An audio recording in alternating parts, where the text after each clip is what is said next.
त्यांना न्यायालयासमोर हजर केलं आणि त्यावेळेला न्यायालयानं त्यांची रवानगी पोलीस कोठडीमध्ये केलेली आहे. मित्र हो, ना खाऊंगा ना खाने दूंगा असं आश्वासन देत सत्तेमध्ये आलेल्या भारतीय जनता पक्षामध्ये लाचखोरी आणि आर्थिक घोटाळे करणारे नेते आता बहुचर्चित ठरू लागलेले आहेत.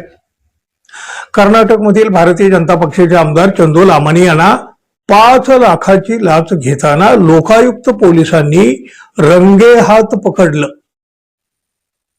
कंत्राट मिळवून देण्यासाठी त्यांनी 11 लाखांची मागणी केलेली होती. अखेर 5 लाखावर तडजोड झाली आणि ही लाच घेताना या आमदाराच्या मुसक्या रंगेहात आवळल्या गेल्या. याची चर्चा सुरू असतानाच महाराष्ट्रात आणखी एका भाजपा नेत्याला अटक केली. सातारा जिल्ह्यातल्या कराडमधील यशवंत बँकेच्या गाजलेल्या एका मोठ्या घोटाळ्यामध्ये राज्य सहकारी परिषदेचे माजी अध्यक्ष आणि राज्यमंत्र्याचा दर्जा असलेले माजी मंत्री शेखर चरेगावकर यांना आता अटक सुद्धा करण्यात आलेली आहे. जवळपास 112 कोटी रुपयाच्या या कथित घोटाळ्याच्या प्रकरणी पोलिसांनी ही कारवाई केलेली आहे. विशेष म्हणजे भारतीय जनता पक्षाचे हे नेते प्रदीर्घ काळ फरार होते. आर्थिक गुन्हे शाखेच्या पोलिसांनी मात्र रात्रीच्या अंधारात त्यांच्या मुसक्या आवळल्या.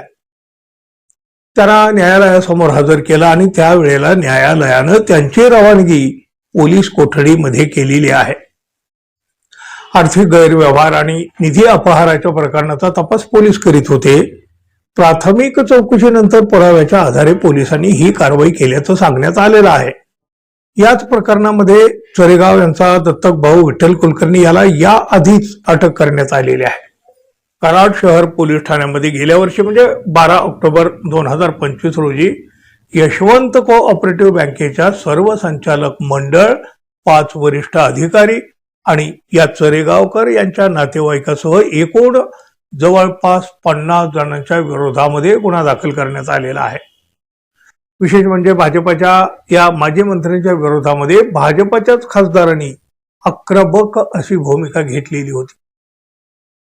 भारतीय जनता पक्षाच्या खासदार मेधा कुलकर्णी यांनी कराडच्या यशवंत सहकारी बँकेतील घोटाळ्याप्रकरणी आक्रमक भूमिका घेतलेली होती. त्यांनी थेट राज्य सहकार परिषदेचे माजी अध्यक्ष तथा भाजपचे हे नेते शेखर चरेगावकर त्यांची मालमत्ता जप्त करण्याची मागणी सुद्धा या कुलकर्णी यांनीच केलेली होती. बघा, आधी लाचखोरी आणि आता आर्थिक घोटाळा अशा लागोपाठ 2 प्रकरणामध्ये भाजपाचे नेते अडकले. या दोन्ही नेत्यांना बेड्या ठोकून त्यांची रवानगी आता तुरुंगाच्या गजाआड करण्यात आलेली आहे आणि अर्थातच त्यामुळं भारतीय जनता पक्षाची नाचक्की झालेली आहे.